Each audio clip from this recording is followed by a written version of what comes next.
हे hello what's up everyone, मैं सत्यम का प्रदर्शन एंड आप सभी का स्वागत है एक नए से ताजे से वीडियो में। एकदम ईद के चांद बन गए हो यार। इतने दिनों से कहाँ रह गए थे? बड़े लोग। अरे यार बाबू भैया,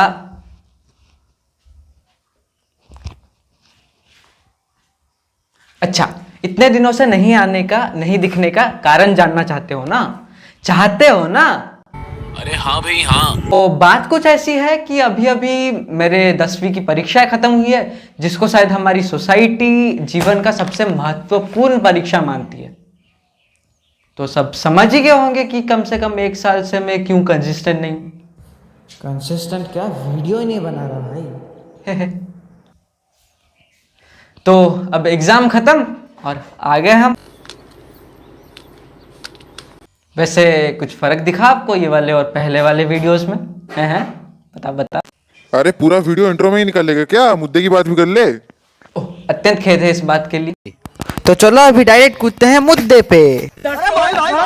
आज का हमारा टॉपिक है 10वीं कक्षा के बाद या फिर बोर्ड्स के बाद प्राइवेट स्कूल, कॉलेज या फिर हमारे प्यारे कोचिंग वाले। तो चलिए शुरू करते हैं। अब मैं ओडिशा से हूं तो यहाँ के सिचुएशन के बारे में बता रहा हूँ, और अगर आप बाहर से हो तो वैसे मेरे को जितना लगता है बाहर के स्टेट्स में भी होता होगा ये, और अगर नहीं होता तो देख लो यार, मतलब यहाँ के सिचुएशन के बारे में भी जान लो थोड़ा बहुत। तो बात कुछ ऐसी है कि कुछ दिन पहले हमारे घर में सुबह सुबह एक अनजान व्यक्ति प्रकट होते हैं, और ये बात तो तब की है जब हमारे एग्जाम शुरू भी नहीं हुए थे। समझ रहे हो? खत्म तो छोड़ो, शुरू भी नहीं हुए थे। तो मेरे को लगा कि हाँ कोई होंगे, कुछ काम होगा, घर आए होंगे माँ पापा से बात करने के लिए। अंकल जी तो मेरे मामले में घर आए थे। वैसे वो अंकल जी हमारे यहाँ के बड़े फेमस इंग्लिश ट्यूटर है, ये बात मेरे को बाद में पता चली। तो अंकल जी आते हैं और मेरे से पूछते हैं कि बेटा पढ़ाई वढ़ाई कैसे चल रही है? मैं बोला कि हाँ अंकल बढ़िया चल रही है। फिर वो मेरे को हमारे एनसीईआरटी की किताब से 2 पोइट्रीज के नाम पूछते हैं। बोला हो गया कि नहीं? थोड़ी कॉम्प्लेक्स पोइट्रीज थी। तो मैंने बोला जी अंकल हो गए हैं। ऐसे ही कुछ देर तक फॉर्मेलिटीज चलती रही, लेकिन फिर वो फाइनली मुद्दे पे आए। फिर अंकल जी ने अपने कॉलेज की प्रमोशन करी। बोले बहुत ज़्यादा सस्ते खर्चों में बहुत सारी फैसिलिटीज़ देंगे, ये वो फलाना डिमकाना, बहुत सारी चीज़ें बोली। बट मेरे को एक चीज़ पसंद नहीं है। वैसे तो एक अजनबी आके मेरे घर मेरे से या फिर मेरे पेरेंट्स से मेरे कैरियर के बारे में डिस्कस करे, मेरे को ये बिल्कुल भी पसंद नहीं है।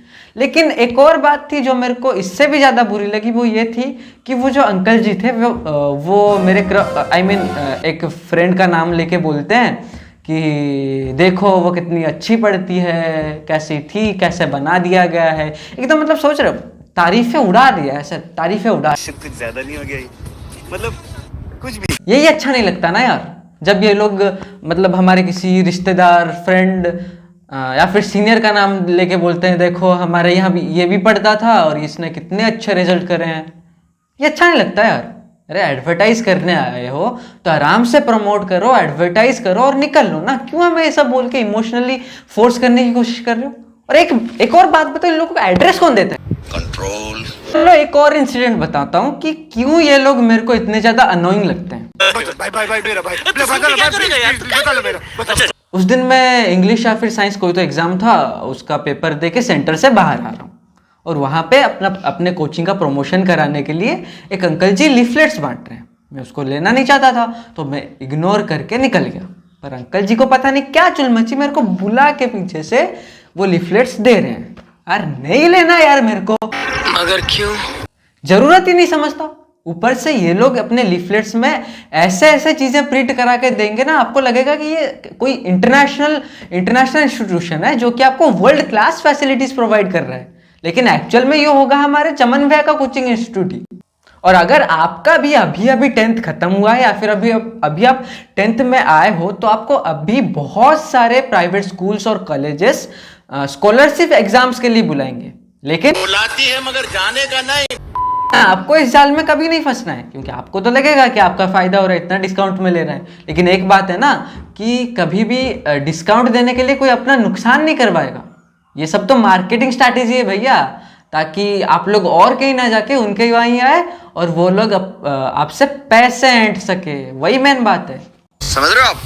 समझ रहे हो? कभी कभी तो ये कोचिंग वाले ना आपको कॉल करेंगे, या तो डायरेक्टली या तो आपके किसी फ्रेंड या फिर सीनियर के द्वारा, ताकि ये लोग आपको इमोशनली मैनिपुलेट करके उनके वहां एडमिशन दिला सके। अच्छा बात नहीं। और इन सब के जो ये test, exams, scholarship, trial classes, ये सब जो है ना मेजरली साइंस पे फोकस करते हैं, देन थोड़ा बहुत कॉमर्स पे, और देन ह्यूमैनिटीज। ह्यूमैनिटीज की तो कोई, अरे ह्यूमैनिटीज छोड़ो, बाकी कोई स्ट्रीम नहीं है क्या? 10th के बाद कोई ITI करेगा, कोई फार्मा जा सकता है, कोई कल्चरल लाइन में जा सकता है, कोई स्पोर्ट्स कर सकता है, उनका क्या? इज्जत नहीं है भाई। और एक तो ये किसी को बोलो ना कि मैं ह्यूमैनिटीज लेने वाला हूं, तो वो लोग ऐसे रिएक्शन देते हैं कि मैं इस ग्रह का हूं ही नहीं, मैं तो और कहीं का हूं, एलियन हूं, कहीं से उठ के आ गया हूं। उनका रिएक्शन कुछ ऐसा होता है ह्यूमैनिटीज लेने वाला है। और जो थोड़े बहुत जानकार होते हैं बोलते हैं अच्छा IAS बनने का टारगेट है। नहीं। अब इनको कौन समझाए कि ह्यूमैनिटीज का मतलब सिर्फ एडमिनिस्ट्रेटिव लाइन में जाना नहीं होता है। ह्यूमैनिटीज में अनगिनत फैसिलिटीज है, बाकी सब में तो बहुत सारे मतलब बहुत लिमिटेड फैसिलिटीज है, बट ह्यूमैनिटीज में अनगिनत। चल झूठ। वेल अनगिनत तो नहीं, बट ह्यूमैनिटीज में ना बहुत सारे फैसिलिटीज है जिससे एक इंसान अपनी प्रॉस्परस लाइफ जी सकता है। एंड हम जो ह्यूमैनिटीज वाले होते हैं ना, वो अच्छे से जानते हैं कि रिस्क लेना और मेहनत करना क्या होता है। इसका मतलब ये नहीं कि बाकी कोई भी रिस्क नहीं लेता, but the reason why I said that कि हमें कोई कॉलेज प्लेसमेंट्स लगा के नहीं देता। हम जो करते हैं वो खुद करते हैं और खुद के आइडियाज पर ही करते हैं। और एक बात पता है कि जो साइंस कॉमर्स वाले होते हैं ना, इनको कुछ ज़्यादा पता नहीं होता। बेशक अपने फील्ड में बहुत ज़्यादा एक्सपर्ट होते हैं, बट उनको बाहर का ज़्यादा कुछ पता नहीं होता। पर जो ह्यूमैनिटीज वाले होते हैं वो अपने फील्ड में तो एक्सपर्ट होते ही होते हैं, साथ ही उनको बाकी सबका ओवरऑल आइडिया भी होता है। जलवा है हमारा। बाय द वे ह्यूमैनिटीज का मतलब आर्ट्स होता है, अगर किसी को नहीं पता तो। अच्छा। अरे मेन बात कैसे छोड़ सकते हैं यार? जो एक और फैक्टर है प्राइवेट स्कूल, कॉलेज या फिर कोचिंग वाले मेरे को पसंद नहीं आने का। चलो एक और क्वेश्चन पूछता हूँ, क्या आपने कभी ये कोचिंग वालों का, प्राइवेट स्कूल कॉलेज वालों का वो देखा है एडवर्टीजमेंट? नहीं।